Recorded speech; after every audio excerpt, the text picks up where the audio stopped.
You're listening to the Electronic Media Collective Podcast Network. Yeah, it's a mouthful. For more great shows like the one you're about to enjoy, visit electronicmediacollective.com. And now, our feature presentation.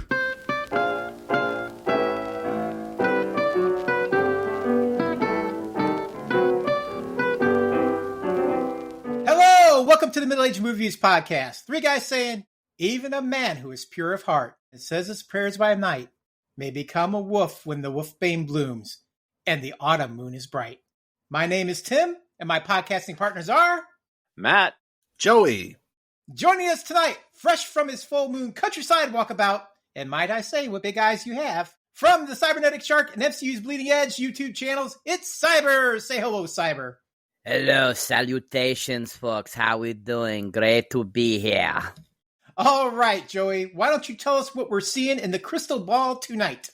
Tonight we are watching the 1941 movie The Wolfman, number 143 from the book of 1001 movies you should watch before you die, written by Kurt Siedmak, directed by George Wagner, and starring Claude Rains, Warren William, Ralph Bellamy, Lon Chaney Jr., and Evelyn Ankers. All right, guys. Well, since Matt seems to have a problem doing werewolf movies, I don't know, maybe we're cutting a little close to the skin, I'm going to take the helm this evening, so I will begin the normal questioning. Cyber, when was the first time you watched The Wolfman? The first time I watched The Wolfman was probably right around the time it got re-released on VHS. I remember going to the video store around this time of the year, the October season, and I was walking down the horror section and I noticed this film called The Wolfman, and I was like, what is this film? And I remember looking at it and going, I recognize the name of Lon Chaney Jr., and I always had a big thing for werewolves. I've always loved werewolves. And I remember picking it up and showing it to my mom, and she was going, yeah, that's one of the Universal Horror Monster Classics. That's a great film. You got to see it. And so she rented it and we watched it. After finishing it that first time, I was just like, this is a masterpiece. Because I had seen too many of the Universal classic films at that time. So this was like one of the first ones I had ever seen. It just blew me away. I was like, wow, this was impressive for 1941.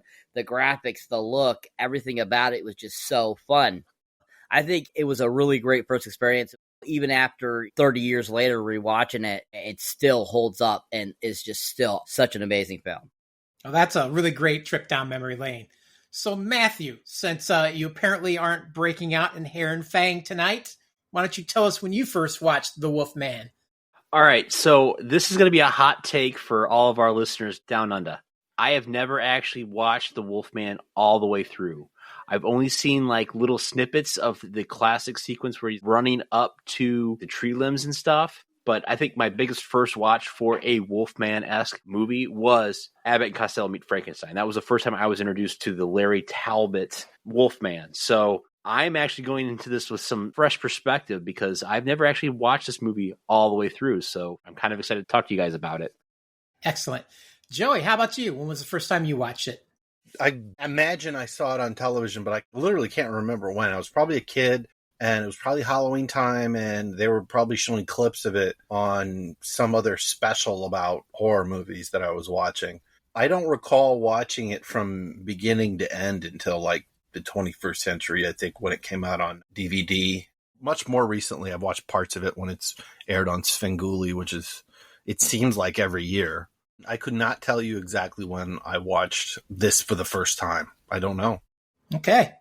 Well, I myself, kind of the same as Matthew. I think my first encounter was the Abbott Costello. That's how I met a lot of my Universal monsters. But much like our Book of 1001 movies that we're trying to, slowly tick off and see each one of them, as I've stated before, I'm trying to slowly tick off all the Universal monster films. So this is really a first viewing of this film for me as well. So I'm glad to be able to sit down, watch it, discuss it with the rest of you. I'm very excited. So with that being said, I think we're going to move on to our synopsis. And Matthew, since you seem to have enough guts to show up this evening for this scary film, I'm going to put you on the hot seat as I always do. And tonight, what I'd like you to do is I'd like you to read the synopsis. as an old British gypsy recounting the curse of the Wolfman. Ah, British gypsy. Okay, well, here's what I can do for you. I try to do a little bit of an English gypsy, but it's going to probably be more Romani. So, in a distant village, there exists the legend of the werewolf, or the wolfman, a strange mortal man with the hair and fangs of an unearthly beast whose hideous howl is the dirge of death. But this is no legend, but a cautionary tale. For this is the reality in Llanwelly, as the local gypsies insist. A werewolf is among them. It has begun to kill during the full moon. These killings strangely coincide with the arrival of Larry Talbot, who after 18 years abroad has returned to take over his family estate. While out one evening with Gwen Conliffe and her friend Ginny Williams, Ginny is attacked by what Larry believes to be a wolf, and during the attack is bitten before killing the animal. When authorities arrived at the scene, it is discovered that Ginny is dead, along with the local gypsy Bela. Ah, poor Bela. Now, Larry questions what actually happened that night, as he has no bite marks the following day. Rumors spread that Bela was in fact the werewolf, and with his final bite transferred the curse to Larry, who is now doomed to take his place. Nicely done, Matthew. Nicely done. Way to get into the character. Anybody else think that just sounds like the plot to The Hangover? I don't remember anything. Been bitten, acting crazy. I got this weird tattoo on my face. What's your say? What's mine say? Maybe it's loosely based on the Wolfman. Yeah. I think we've cracked the code of comedy. It's all based on the Wolfman, strangely enough. Well, let's go ahead and dive right into our story here, gentlemen. So if you're ready, due to the unexpected death of his older brother, Larry Talbot returns to his ancestral home to Talbot Castle in Llanwelly, Wales. After 18 years abroad in America, he must now reconcile with his estranged father, Sir John Talbot, and prepare to take over as head of the Talbot estate. While helping his father set up a new telescope, Larry spies Gwen Conliffe getting ready in her bedroom window. Infatuated with Gwen, Larry visits the antique shop to ask her out under the guise of buying specific earrings he's seen on her dressing table. Gwen, confused by the request, fends off his requests for a date. Undeterred, Larry purchases a unique walking stick decorated with a silver wolf's head and a pentagram. Upon leaving, Larry declares that he will be back that evening to pick her up for their date. Cyber, what's your thoughts on the beginning of this film? I love the beginning montage showing each of the actors and actresses who are in the film. I love how we get right into the story. Death happens in the family. Got to come back to the old country, basically, and, take care of business. At the same time, they end up finding a love interest and try to get a date with them. And I don't know what it is about Lon Chaney Jr., but just his presence and how he acted in that whole situation, I think, was just so fun. And he just seemed so flawless at doing it and trying to ask her out. It just seemed like there was a natural attraction there. I just thought that Lon did such a great job of bringing that to life and give us such a great, interesting take on John Talbot and kind of giving you that first real taste of who John Talbot is. If you think about it, he's kind of like a con man almost a little bit. He's definitely somebody that can persuade people. And as we see in that sequence there, he's able to, kind of persuade her and getting her to go out with him. But the whole thing that he's like spying through the telescope at her was, totally like creepy. Yeah, I mean, exactly what you would expect a guy being a guy is kind of what it felt like. And it was fun seeing that because you don't see that very often in movies these days. But I think this is a really great beginning to the film. I mean, we get some really great comedy feel, a little bit of a romance feel, along with that horror and kind of thriller thought process. Really great start to the film and really well done. I really enjoyed it.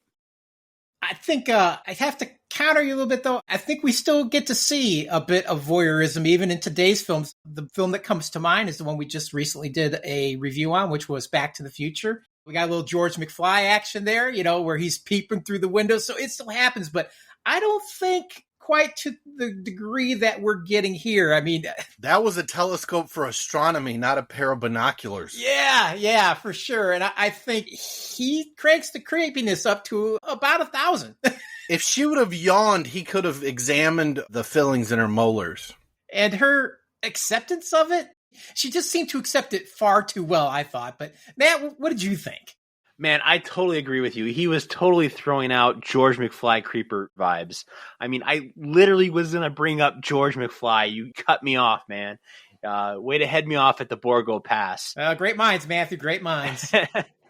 But yes, I do think he was throwing out some very creeper vibes. But yet, when he does show up, I think it gives him a little extra confidence, because when he's talking to her, as our good friend Rick would normally say, he has Riz, I believe is the term that Rick would say, in the fact that he's trying to impress her or, show her some kind of cavalier attitude. From a modern viewpoint, it came off a little odd for me. My whole mind just thinks creeper.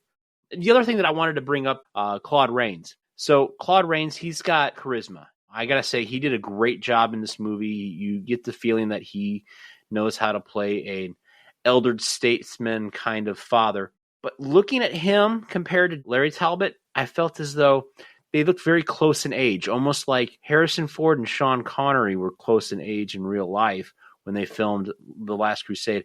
I felt the same way between Larry Talbot and John Talbot. Like, the actors were kind of close in age by appearance. I'd have to agree with that. I think that they looked fairly close in age too when I watched it. And I don't think it helps that Lon is so much taller. He's like 6'1" or something. I mean, he's a really big dude compared to, I would say, Claude, who's probably more 5'6", I'm guessing. So there was definitely height difference, which is not normal in the family. But I guess even in Lon's family, he was taller than his father as well. But it definitely made it harder to watch because it didn't seem like there was that much age difference versus, again, going back to the Back to the Future one, where a lot of those actors were within a couple years of each other, but they did such a great job in the makeup. They appeared to be far more further apart in age. Joey, what are your thoughts on the beginning of the film? Well, Larry Talbot's got more than creeper vibes. He's got big D energy. He knows this woman's taken, and he's not feeling the vibes that she's done looking. And what comes to mind is every time at the end of every episode of Law and Order, especially if my wife's in the room, I read that name on the screen backwards and I say Wolf Dick. There's a little bit of theme in that. This is the animal inside Larry before he ever gets bitten by a werewolf. Dun-dun. And he might have been on an episode of Law and Order. If she wouldn't have been interested, I think he was still going to pursue her. I'm not liking Larry very much. He's also a giant. His mother's obviously an Amazon because his dad's a shrimp. You could argue there might have been some, given the time period, Larry grew up drinking milk. Dad just had bread and water. I don't know. But completely not buying that this is his dad. It's literally confusing. I'm not going to shit on Claude Rains. He's the better actor of the two. Really, Lon Chaney Jr.'s been riding his father's coattails his whole fucking career in his life. So, just FYI for you guys, Claude Rains was 5'7", and Lon Chaney Jr. was 6'2". Oh, look, I was in the ballpark. Lon Chaney Sr. was 5'7" as well. So their height-wise is actually accurate to the actual son-father duo. Now, Claude Rains is 17 years older than Lon Chaney Jr., so he could have been. He's a high school baby. That guy's well-preserved then. Larry Talbot had an older brother, so second high school baby? He's a junior high school baby. There could have only been a year's difference between them. Older is older. Right. It only takes 10 months to make the difference. 9 if you're really, perfectly on top of it. What do they call that? Irish twins? Sir John Talbot had that dog in him, too. There you go. Yeah. As soon as those nuts dropped, he used them. Well, and apparently those nuts paid off because Larry arrives that evening to Gwen's residence to pick her up for their date. Gwen, now wearing the earrings Larry inquired about earlier, agrees to go out with him, but only if they go with her friend Jenny Williams to have their fortunes told at the local gypsy camp.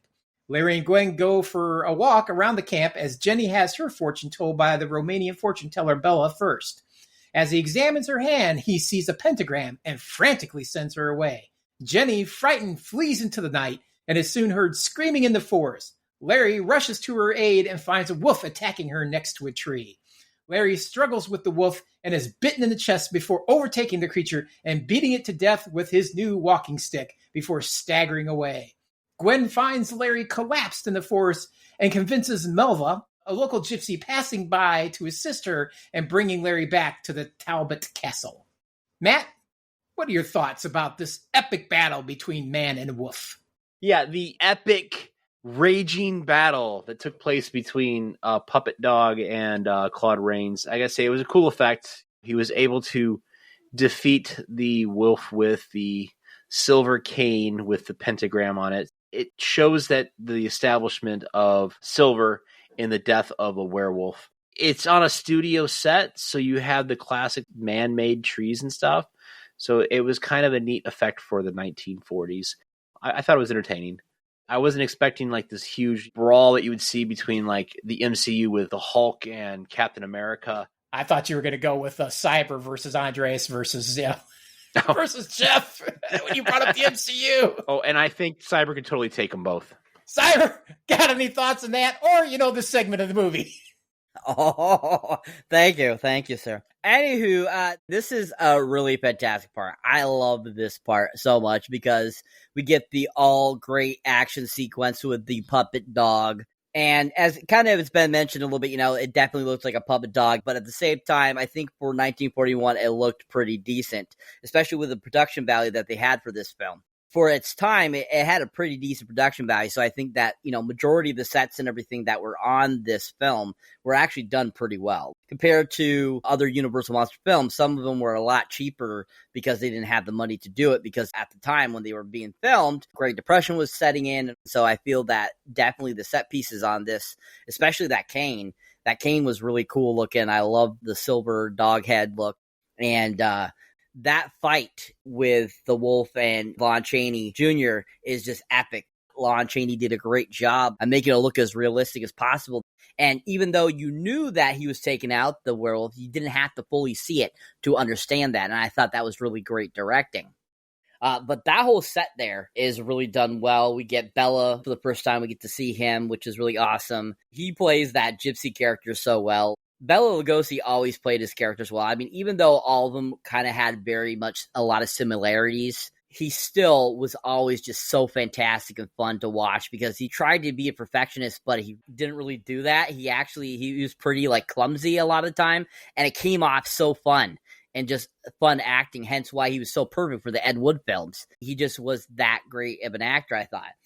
This performance as the little gypsy, the very small part it still was absolutely fantastic. Yeah, I think it's interesting, too, that, Bela Lugosi had such a small part because he really campaigned hard to want to be the Wolfman, but he just didn't get the part. They really wanted to give it to Lon Chaney Jr. But it does give us a film later with the two of them in it. So we'll get the actual Dracula and the Wolfman, I believe, together in a film later on down the road here with the two of them. So it worked out well. Joey, any thoughts on this part of the film?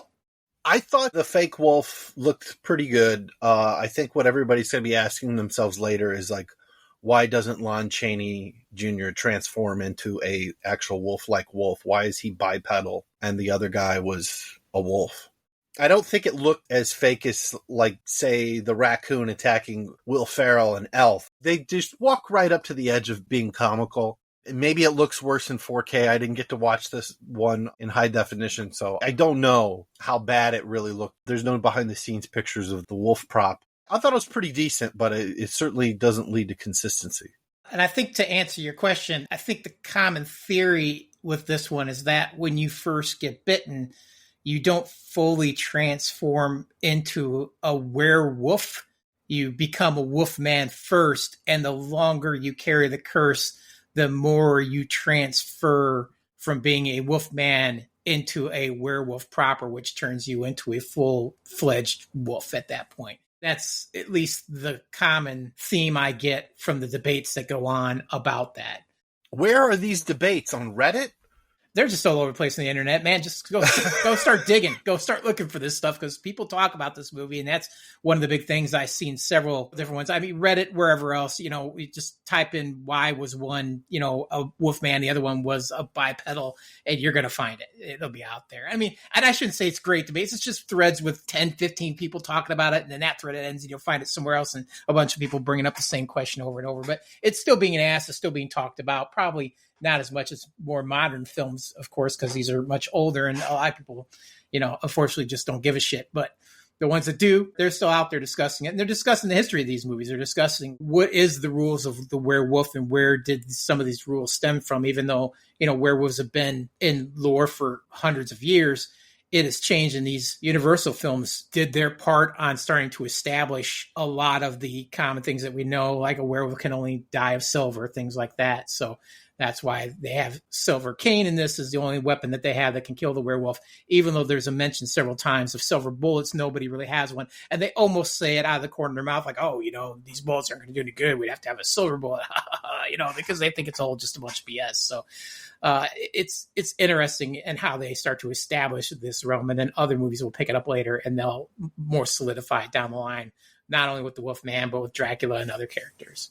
I think you nailed it with the lore and the rules. I think the Universal horror movies are drawing from books or other lore that they want to. Mm-hmm. They're picking and choosing, but then this becomes the norm for decades. Yeah, and I think, again, some people built on that after the fact. These days, there's so many movies where people are so dedicated to them. They'll have entire wikis that this is what this movie is and this is the rules of it and everything like that. Unlike over here where this happens, that's not really real.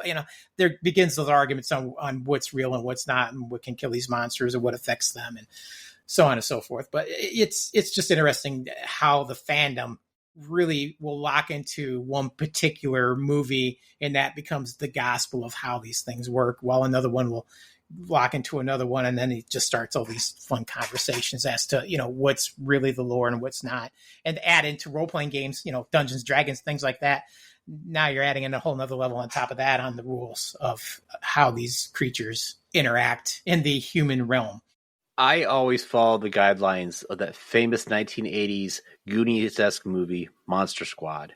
The Wolfman has nards. Nards! I believe you may be correct. That is the only rule of the werewolf we need to know. But getting back to our film. So the murder has happened and Larry has been brought back to Talbot Castle. In the evening, the police go to investigate the scene and find Jenny's throat torn out by some sort of large animal. But instead of finding the reported wolf next to her body, they find the battered body of local gypsy Bela. Larry Talbot's wolf cane lies close to the man's pummeled body, clearly the murder weapon. Suspicion on Larry deepens when he cannot substantiate his story of fighting a wolf, since his chest wound miraculously heals overnight. The issue is compounded by the fact that Larry and Gwen were not with Jenny when she was attacked, which raises suspicion of adultery. Though Gwen's fiancé, Frank Andrews, believes in their innocence, Larry and Gwen become local pariahs. So this definitely shows a sign of the times on how this is being handled by the townsfolk, and I'd be interested to see what you guys think. So, Joey, what's your thoughts about this? Larry's a dirty dog, and the fiancé has become a cuck. Oh, and then, of course, don't forget the slut-shaming. What was up with the group of ladies just barging into her dad's shop, just talking trash about her while she's sitting in the parlor listening to it? A lot of it was just implied, but yeah, it was literally a horde of Karens. Yeah, for sure. They were having none of it. Yeah, they wanted to talk to the manager and even had nothing to do with the fucking store. That's getting worse than that. Well, I don't think it was the manager, it was her dad. That's his store, right? They both worked there together, so yeah. Yeah, they're like, hey, we're going to barge into your place of business and talk about your daughter's morality and how she was there when this other young lady was killed, and why didn't she do anything about it? What was she up to while this was all going on? Someone was getting their throat torn out. What was your daughter's throat doing at that time when the other person's throat was getting, mauled? She was having a delicate conversation with another person. Well, man, would you like to expand on that thought? No, not really. No, but honestly, I think it is neat because it taps into the id of the human mind, and the scriptwriter is definitely playing with it all through here. Larry Talbot is forced to become this hero to save his pseudo-girlfriend's friend from an evil wolf attack. We see the transformation from a wolf to Bela. We get the establishment of the lore of the werewolf right in these sequences. And yeah, it definitely shows what the times were like in the 40s with how people viewed other people. I mean, you said it right off the bat, the suspected adultery. Clearly, they don't have any evidence that this woman was committing adultery, but yet they are quick to blame. The witch hunt is right out there. Boom. I think I saw one of the ladies in the back sewing a scarlet letter. Hey, all I can say is if you're going to wander around with a strange man, you better have some chaperones with you, or otherwise you're going to be the scourge of the town. Cyber, what do you think about that? Obviously, it's very ambiguous, this adultery thing in this film. But I think in the film itself, it's very loose context, and it cracks me up kind of that going for a walk, adultery, is pretty funny, in my opinion, especially in today's standards, if you think about it. And I think that, in this, it was pretty innocent and charming. Just was kind of funny that they become such pariahs in their town because of this walk that they took after this unfortunate event where this woman and this other person were killed. A little factoid for you guys, the actual wolf that attacks Lon Chaney Jr. is actually his real German shepherd that he had at the time, that they had put on a costume to play the wolf when he gets attacked in that sequence. So I think that's kind of interesting little tidbit. Also, the only surviving prop from this film is the cane that he used in that scene to kill the wolf. Which is awesome. Thank God that thing survived. It's so cool. Yeah, I think those are some pretty funny, interesting factoids. But I think that this sequence really starts to get you down into the nitty-gritty of what is going on with Larry Talbot. He's unfortunately got this woman stuck in kind of his delusion that they're starting to say, is this all in his head? Did he really fight a wolf? Did he really kill a wolf? Because when they find the two dead bodies, it's a woman and a man. It's not a wolf and a woman. So it's kind of like, maybe he is going crazy. Maybe this is kind of maybe a kill of passion, maybe almost. It plays out so well. With this movie being such a short film, only an hour and 10 minutes long, I love the pacing of this film. I have to give them props for that because there's a lot of films that they're just edited like crap. Still, great section of the film, really well done, and really, really fun and enjoyable. Yeah, I'd have to agree. If I could just interject one quick question to Cyber. So Cyber, we had talked about the women showing up to the shop. Is it just me, or did anyone else get illusions of Mrs. Kittner from the world's greatest film, Jaws? Yes, I can see that. All those women were such classic tropes of how women were viewed at the time. And I think that even 30 years later, when Jaws came out, Kittner, I felt, was dressed still like she was in 1941. So I totally could see that. I actually have to ask a follow-up question to you on that, Matthew. Are you purely asking these Jaws-related questions to try to get back into Whitey's good graces, since some of the members of this panel did not watch Jaws until we did the review? Maybe, maybe not. Maybe it's a twofold thing. Because, he's got shark in his name. So, Okay, that's how you're going to disguise it. I'm good with it. I'm sure it has nothing to do with trying to make points with Whitey. So Larry, the next day, gets up and attends a local gypsy carnival.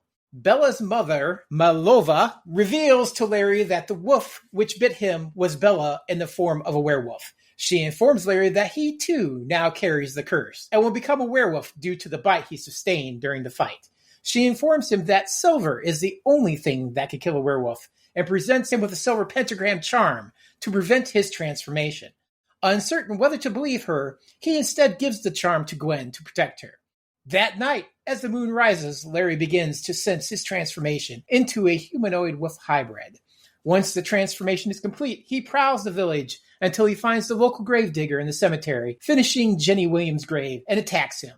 The howling during the attack awakes the townsfolk, who discover the murdered man and large wolf tracks leading away from the victim. Now, Matthew, I'm going to let you double down on your statement earlier of the id of the mind, since one of the other popular beliefs is that maybe he never was a werewolf, but just convinced himself that he was a wolf man, and that's why he did not transform into the werewolf. So with that in mind, what do you think of this section? Watching this all the way through for the first time, I was a little bit disappointed because, everyone talks about how he's supposed to have like this great transformation. You don't get to actually see his face transform. You get to see his legs transform before the big reveal. So I just felt like that part was a little off.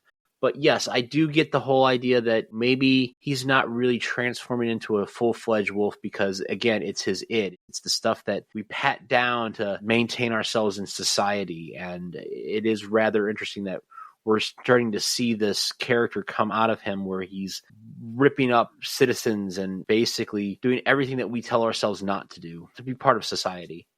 I think the only thing that kind of throws me off is I'm kind of used to more modern transformations. So just seeing like the time-lapse stuff happen.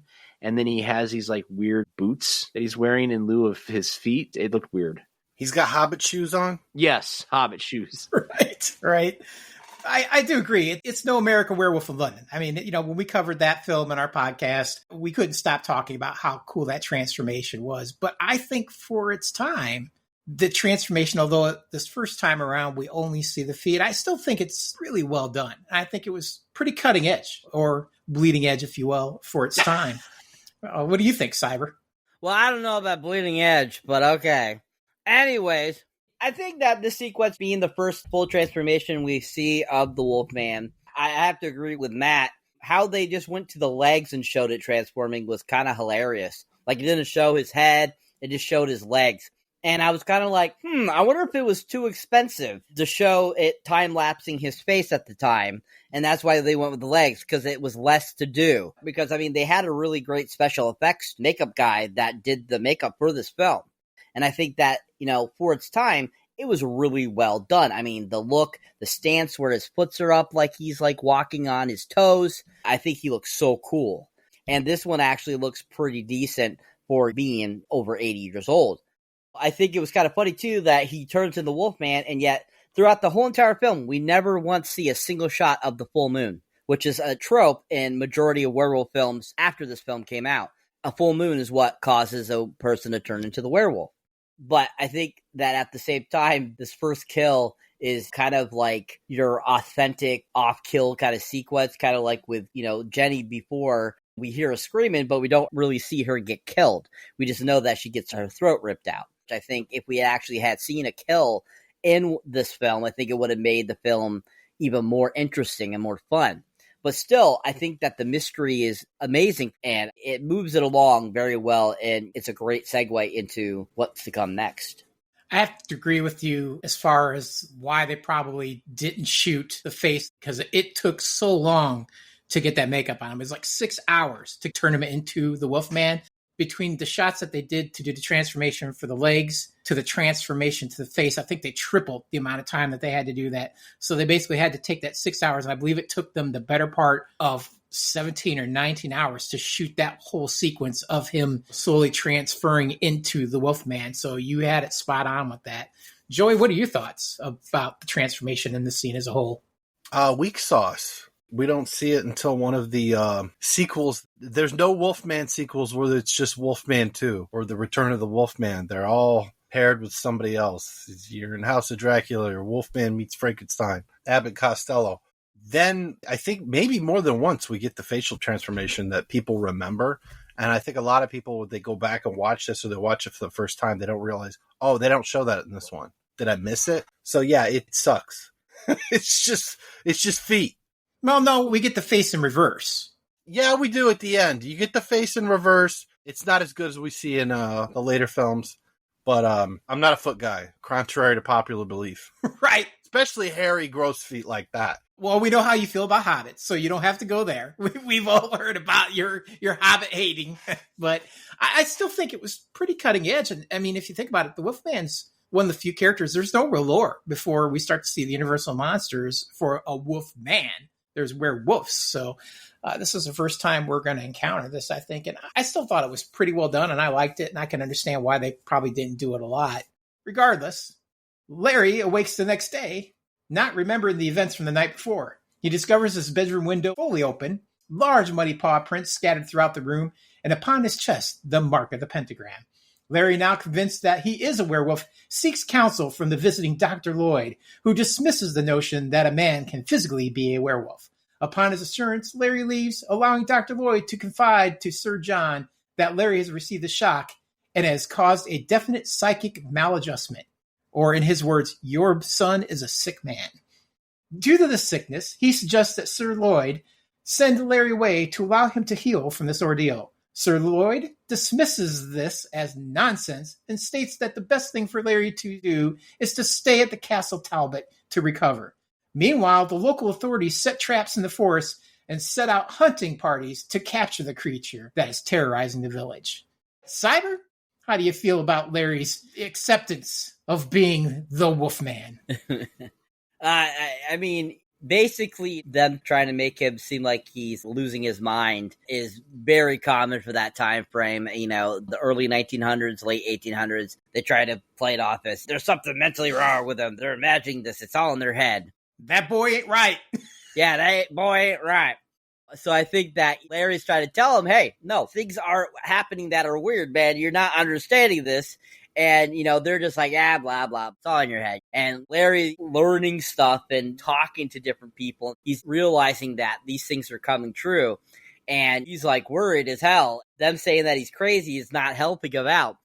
So I think Lon Chaney Jr. did such a great job slowly kind of losing his mind over this. And I think that they do a great job there getting into his skin, getting under it, getting into his mind and stuff like that. And Lon Chaney does a great job of expressing that and giving a great performance and really, you know, shines him why he is the Wolfman and why he'll always be the Wolfman because he played the character so well. All right. Well, Joey, the $1 million question. Is Larry the Wolfman? Or is he just insane in the membrane? I find it very interesting that his father mentioned something about a family history of Talbots having some kind of condition similar to Larry's. Did anybody else pick up on that? I did, and I was kind of sad that they didn't really expand on that. It was such a fleeting statement. Yeah, it's just a throwaway comment. Yeah. Did they ever explain what happened to Larry's mom? No. Is that a loose end where your mom, was in the nut house? And they didn't explain anything about his older brother. He just said he's dead. Kind of implied that maybe he was attacked by a wolf previously. I don't know. But I also like how the dad simply looks at him when he's like, oh, no, I know what it did. He's like, well, do you think they're going to come into Talbot Castle and take you? I think not. There ain't anything these peasants can do about it. Yeah, the whole aristocrat thing does kind of make me question my next thought, and that is the doctor himself. And the fact that, we'll just let Larry rest. I mean, we're talking about England here. We're in the middle of Wales, okay? And what England was famous for doing was taking the criminally insane and the insane and throwing them in the same location of a sanitarium and just keep them locked up and give them lots of drugs and let them work out their problems. Maybe have some kind of boat to throw them on and send them down to some little island in the middle of the Pacific Ocean. Who knows? Didn't they call that place Ireland?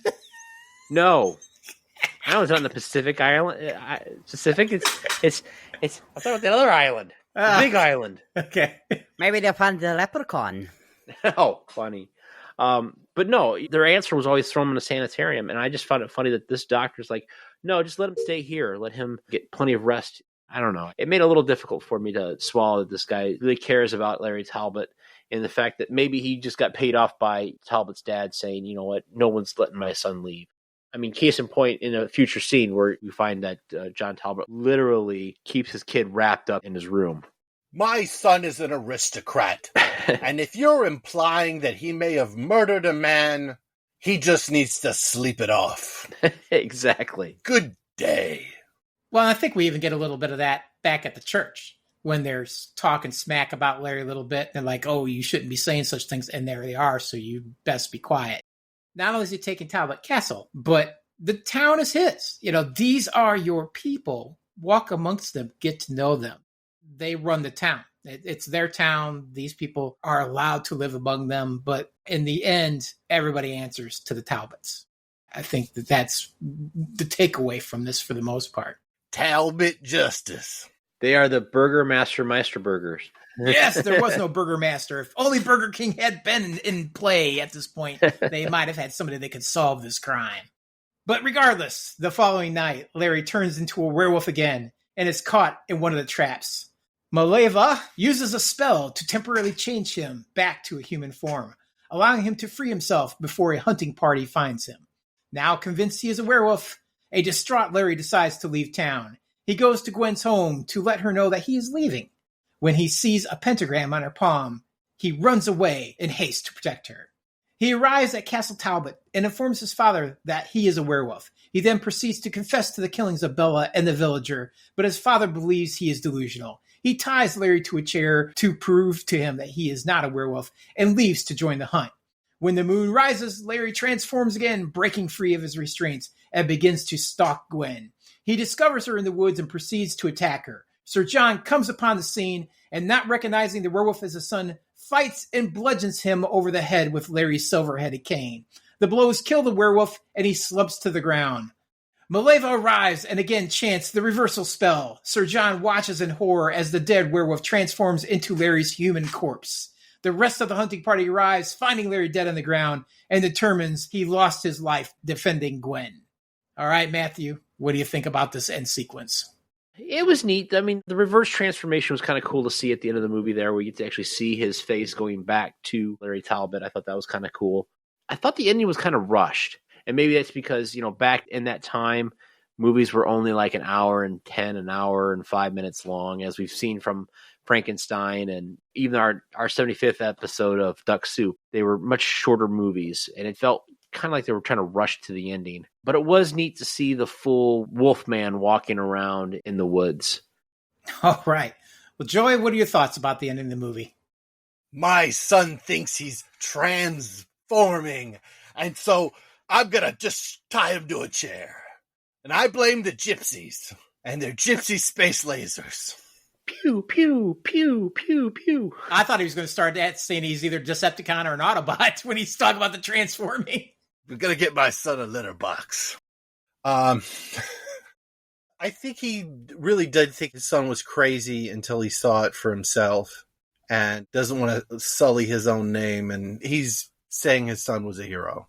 His son wasn't the villain per se. He was cursed, and that's how he's always portrayed. It's like it's the tragedy of Larry Talbot in The Curse of the Werewolf.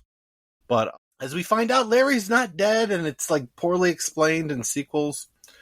But we're not there yet. Instead, we finally get to see a reverse transformation. Who knows? Maybe they shot a transformation that just looked like shit and went back, and they're like, let's show the one that worked out better later. And then the movie's over. The end. Yeah, these movies tend to have a little bit of an abrupt ending, I've noticed. But I guess they just don't need much closure. The Wolfman's dead, and, of course, the aristocratic son, there's no way he could have done it. He's the hero. Nothing to see here. Move along, move along. So, Cyber, what do you think? I love the ending. I think it's fantastic. A lot of these films back in this time, they did end very abruptly because they just wanted to get right to the point. No prologue, no epilogue, nothing like that. Even though it ends abruptly, it's still got everything pretty much out there that he was cursed, learning to deal with it, trying to figure it out, trying to leave town. He's distraught. Fortunately, he transforms again and goes after Gwen. He's dead. He's done. That's it. And that's the end of the movie. I think some interesting things about this sequence is that Evelyn Ankers that played Gwen, she was actually always having a rough time on set. Because when Lon Chaney Jr. would get into full costume, he would sneak up and scare her senseless. So a lot of the fear you see on her face in certain scenes was a real fear. Something else that I thought was kind of interesting about this end sequence is where Claude Rains is beating John to kill him because he doesn't realize it's his son. That scene, they were using some sort of fog machine to make it look like it was foggy out in that swampy area. And the chemical that they were using in it had some kind of side effects sometimes. And Evelyn had to lay down after she faints in that sequence. And when she was laying down on the floor with that fog stuff going, it actually made her really pass out. And so when they reset to change the scene, she didn't pop up. And they're like, where'd Evelyn go? They actually had to pull her up because she was still unconscious from the chemical that was in that. She got Cosby'd. Yeah. There you go. Yeah, she got Cosby'd. But I think that the end of the film was just like the beginning when he takes out Bela at the beginning of the film. It's pretty much exactly what happens to Bela happens to Larry because unfortunately he got that curse. Even though it, is very quick, I still think it gets the message across and is really fun, really enjoyable. I thought Claude Rains did a great job too, especially after he realizes that his son really was a werewolf and that, he really wasn't mentally ill. I think that all the acting in this film was very genuine and seemed really sincere, and I really enjoyed it. I think it ends very well. All right. Well, that's our movie, gentlemen. And I think with that, it's time for us to transform from commentators to critics. So let's move on to the death clock. So, Cyber, since you're our guest, I'll ask you, is The Wolfman worth taking an hour and 10 minutes off of your death clock? 100%. I absolutely love this movie. I think it's fantastic. I think with its short runtime, it is very entertaining, very enjoyable, and just a really great classic that I think everyone should watch because it really is a great piece of cinema and just is a really enjoyable film. All right. Well, Joey, how about you? What do you think? No. I think it started a genre, and I think it has its place in history, but unless you're looking to kind of like explore those roots and just get familiar with the entire Universal Monsters catalog, I think it's worth skipping because it's been outdone. It inspired everything that came after it that's a Wolfman movie or a werewolf movie, but it's been done way better since then. All right. Matthew, thoughts? I took a lot of thought in how I wanted to say yes or no, and I'm going to go with yes. Like Joey had said, it is a genre movie that establishes the genre. It sets the lore for how we view Wolfman films. We get the rules. We get the idea of what the Wolfman is, the whole tapping into an internal beast. But I think the biggest point of why you should watch this movie is because it is a snapshot in time as to what filming was like for classic horror movies back in the 1930s and 40s. From a cinematic standpoint, it's something that everyone should at least experience and check out. So, yeah, I would say take the time off your death clock and check it out. I, too, am going to agree with Matthew. I think, yes, you should go ahead and take the time to watch this. It's one of the classic Universal Monsters to start with. I like it just because it's the Wolfman and not necessarily a werewolf, which later on we're just going to see werewolves as a whole. Everybody transforms into some form of, if not a complete wolf in itself, some kind of human hybrid wolf that doesn't look like a wolf man. So I enjoyed that about it. Plus, I thought the story was pretty decent in this one because some of the stories in these classic Universal ones are a little rougher than others. I don't know if it's the editing or the writing or things just getting dropped to the floor because some executive didn't like it and wanted it reworked.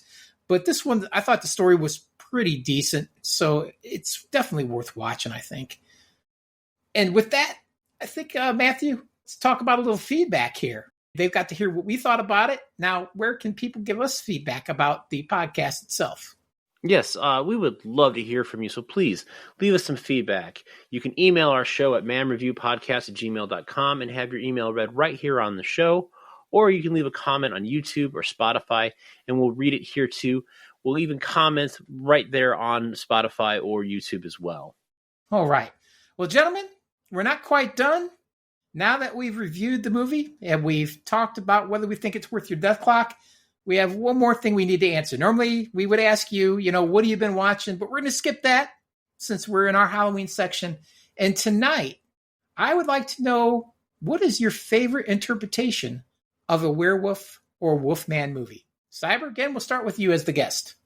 Okay, so my favorite werewolf interpretation or Wolfman, honestly, absolutely love this version. I think it's hilarious, and it's going to shock a lot of people probably because it's not live action, it's animated, is the werewolf in Hotel Transylvania. Voiced by Steve Buscemi. Absolutely love this version. I think it's absolutely fantastic. Cracks me the hell up every time I watch it. And the fact that he is almost like a stay-at-home dad is absolutely hilarious. And he's got like 30 pups. And he's trying to be the Wolfman, but yet he's really not good at it. He's basically just like a dad. That's a really fantastic version. Great comedy, great voiceover. So yeah, I'll have to say my favorite interpretation or werewolf or Wolfman is the Wolfman from the great Hotel Transylvania. Yeah, I'm going to say that's a great call. I enjoyed that one as well. Joey, being a horror aficionado, I'm very excited to hear what you have to say. What's your favorite Wolfman or werewolf movie? Werewolf: The Last Warrior for the Nintendo Entertainment System, which came out in North America in 1990. You transform into a werewolf with swords for arms. Nice. I didn't see that one coming, but very nice. All right, Matthew, how about you? Sorry, I'm taking it back that our movie horror aficionado is going with a video game, and our video game guy isn't here. I drew pictures of my interpretation of that character. I lost them, but like literally I was drawing that on a notepad when I was a kid. Gotcha. All right. Well, my favorite werewolf/wolfman, I think, is from 2002. It's the movie Dog Soldiers. It's set in the Scottish Highlands, and there's SAS soldiers who are training, and they run into a pack of wolves that are living on a farm. And it is such a really great movie. The transformations in that movie are phenomenal. The wolves themselves look, I would say, kind of like up there with Underworld, where you have like this bipedal werewolf that's like super hulking and really big. It's probably my favorite version of a werewolf movie. All right. I'm going to have to check that one out. I don't think I've ever seen it. So for myself, Matthew, much like I stole your thunder earlier with Back to the Future, you stole mine, because I was just going to say the Monster Squad because the Wolfman's got nards. And I'm still standing by it, regardless. All right. Well, Cyber, I want to thank you for being part of our Halloween Horror Review Month. Can you let our listeners know where they can find more of your howling into the night? Well, of course I can. Thank you guys for having me for this great 2-episode amazing movie reviews here. And if you enjoy me here on Mam Reviews podcast, you can check out my solo content. You'll find it under Cybernetic Shark on YouTube, TikTok, X, Facebook, Instagram, Patreon, many places you can find me. I'm also a part of the podcast called The MCU's Bleeding Edge as well. And you can find us on YouTube and on Spotify as well in podcast form. Every week, we have a couple episodes we put out for the MCU Bleeding Edge, and then I put out my content regular too every week. So, yeah, if you enjoy me here, definitely go check that stuff out. You won't be disappointed.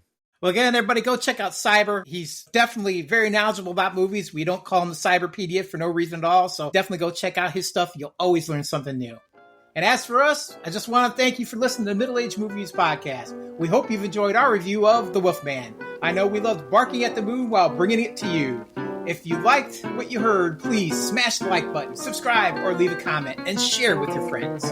Follow us on Facebook, X, Blue Sky, and Instagram. Have a comment or a suggestion, then email the show at manreviewpodcast@gmail.com. So, like, if I get bit by a werewolf, will that cure my male pattern baldness? Quite possibly. Or am I going to be like a werewolf with a bald spot?